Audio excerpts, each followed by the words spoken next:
I was the mother of a woman with a disability. She died at 30.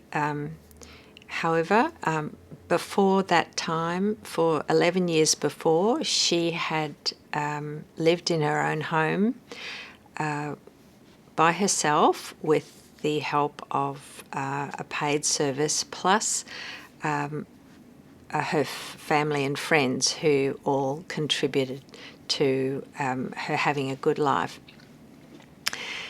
Mena was her name, and Mena was very clear from the beginning, very early in her life, about her vision.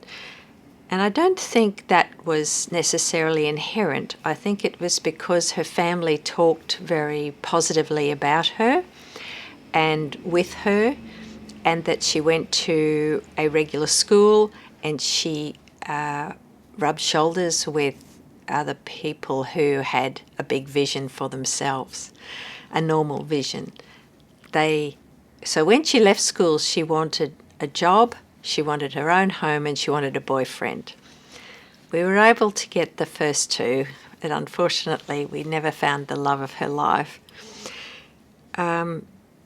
We had the privilege of being part of a small family-governed service which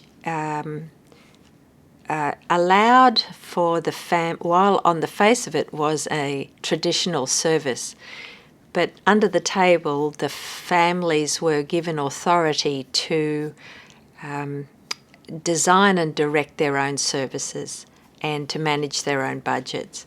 So in effect, it was a service, one of the first services in Australia that did user direction, self-determination work.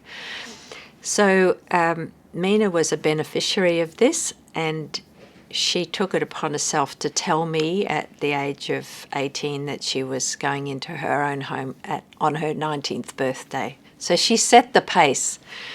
She made it happen by pure force of personality. So we had a fortunate mix of a young woman with her own vision and plan for her life. She was testing us. She wanted us to do much more than we were thinking we had to do at that time. And so we had to become inventive and creative in how to make that happen. There wasn't much money either. So the beauty of user direction is that it's very easy then to cobble together paid and unpaid supports and to take advantage of lucky accidents, I call. When something happens, an opportunity occurs that needs a quick decision to take advantage of, when the family and the person are directing the supports, then that's far easier to do.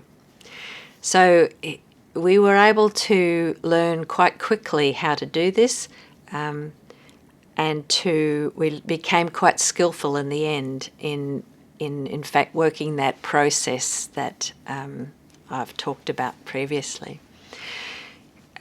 We used mainly young women who were students. Students are flexible, they're smart, they were on the same wavelength as Mena. They were at her, they kept her pace. So let me say, in essence, the household rocked. So nevertheless, there was, and some of the workers didn't last. They didn't quite get it, but most of them lasted quite a long time, particularly when they were studying. It was a really nice job for them because we could be as flexible around their needs as they were around ours. So we built a life for Mena around a lovely group of women who were able to mentor her and to